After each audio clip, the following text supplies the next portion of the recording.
Hussein ibn Ali was the grandson of the Prophet Muhammad and the son of Ali ibn Abi Talib and Fatima bint Muhammad. He is revered by Shia Muslims as the third Imam and a martyr who sacrificed his life for the cause of Islam. Yazid I was the second Umayyad Caliph who ruled from 680 to 683 CE. He is regarded by Shia Muslims as an illegitimate and oppressive ruler who violated the teachings of Islam. The reason Hussein raised his voice against Yazid was because he refused to pledge allegiance to him and accept his authority. Hussein believed that Yazid was corrupt, unjust, and unfit to lead the Muslim community. Hussein also wanted to uphold the principles of Islam that his grandfather Muhammad had taught him.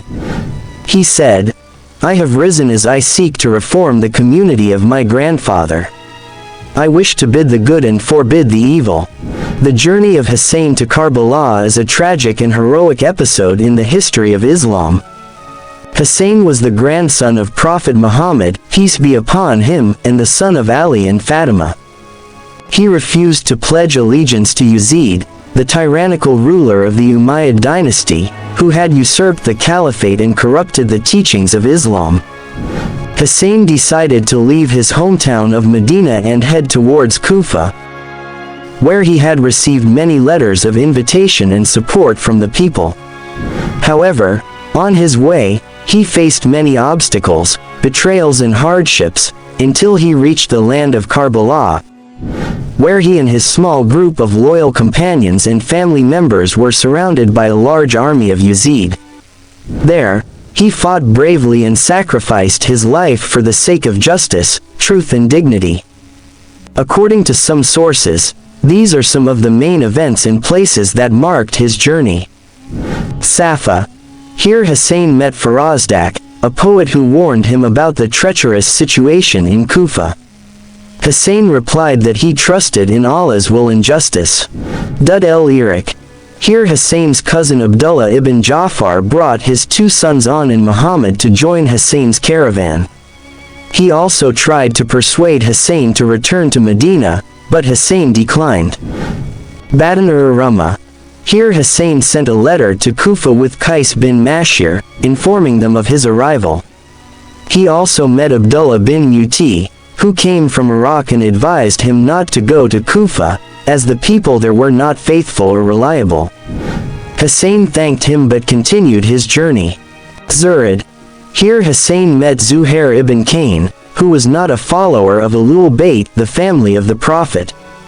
However, after hearing Hussein's message and purpose, he decided to join him and gave all his possessions to his wife, telling her to go back home. Zabala. Here Hussein learned from two tribesmen coming from Kufa about the death of Muslim ibn Aqil, his cousin and envoy, who was killed by Yazid's governor in Kufa along with Hani ibn Urwa, a nobleman who supported him. Hussein mourned their martyrdom and informed his companions about the news. He also gave them the option to leave him if they wished, as he did not want to force anyone to stay with him. Many people who had followed him for worldly gains left him, but his true friends and relatives remained loyal. Badan-e-Aqiq. Here Hussein met a man from the tribe of Akrama who told him that Kufa was no longer a friendly town and was surrounded by Yazid's army. He also offered him a safe place in his tribe's territory, but Hussein refused. Udayb al-Hijanat. Here Hussein met Hur ibn Yazid al-Riyahi, a commander of Yazid's army who had orders to intercept and stop Hussein from reaching Kufa. Hur and his men blocked Hussein's way and asked him to change his course. Hussein asked him to let him go back to Medina or to meet Yazid in person or to join his supporters in Kufa. Hur said he had no authority to grant any of these requests and insisted that Hussein had to follow him to Kufa or to a nearby military camp. Hussein refused and said he would rather die than surrender to Yazid. The two sides reached a stalemate and decided to camp at different locations near the Euphrates River. Beta. Here Hussein delivered a sermon in which he explained his mission and denounced Yazid's tyranny and corruption. He also warned Hur and his men about the consequences of fighting against him, as he was the grandson of the Prophet and the rightful leader of the Muslims. He said that he only sought reform and guidance for the Ummah, the Muslim community, and that he did not want any bloodshed or violence. Nanawa. Here Hussein received a message from Umar ibn Sa'ad, another commander of Yazid's army who had arrived with more reinforcements.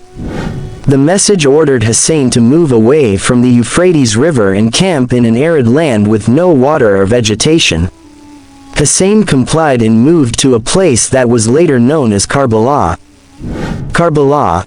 Here Hussein and his caravan camped on the 2nd of Muharram, 61 AH, October 2nd, 680 CE. They were soon surrounded by thousands of Yazid's soldiers, who cut off their access to the river and prevented them from getting any water.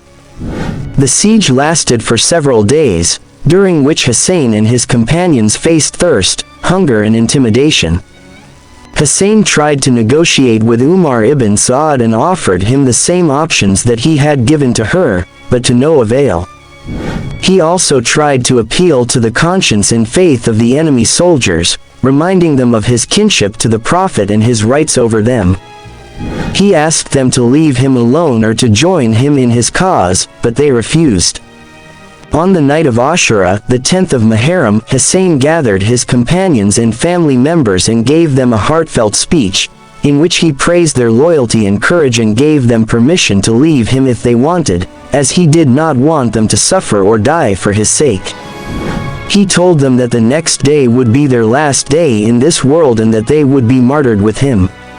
He also urged them to be patient and steadfast and to seek Allah's reward and forgiveness.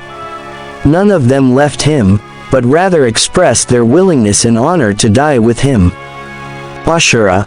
On the morning of Ashura, Hussein performed the dawn prayer with his companions and then addressed the enemy army again, hoping to avoid the battle and to awaken their sense of justice and humanity. However, they responded with insults and arrows, signaling the start of the fight. Hussein and his companions fought valiantly and bravely against the overwhelming odds, defending themselves and their women and children. One by one, they fell on the battlefield, after bidding farewell to Hussein and attaining martyrdom. Some of the most notable martyrs were Ali Akbar, Hussein's son; Abbas, Hussein's half-brother; On and Muhammad, Hussein's nephews; Habib ibn Muzahir, Hussein's childhood friend; Muslim ibn Asaha, a devoted companion; Zuhair ibn Kain, a recent convert; Hur ibn Yazid al-Riyahi, a former enemy who repented and joined Hussein; and Qasim ibn Hassan, Hussein's nephew who was only 13 years old.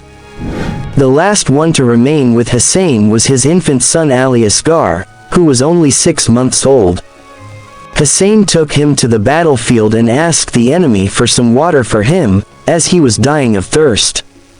Instead of water, they shot an arrow that pierced his neck and killed him in his father's arms. Hussein was left alone, surrounded by enemies who mocked him and attacked him from all sides. He fought with all his strength until he was wounded all over his body. He fell on the ground near his tent, where he called for help from his family and friends, but no one answered him as they were all killed or injured.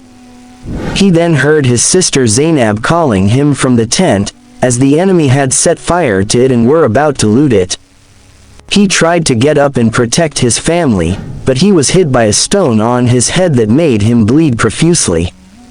He wiped the blood off his face with his shirt, but then he received an arrow in his chest that made him cough blood.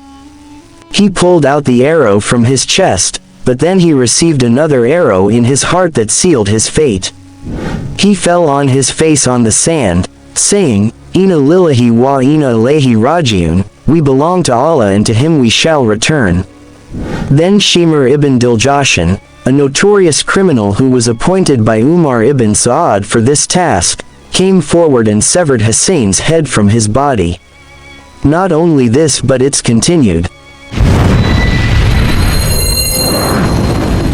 Don't forget to subscribe the channel and press the bell icon.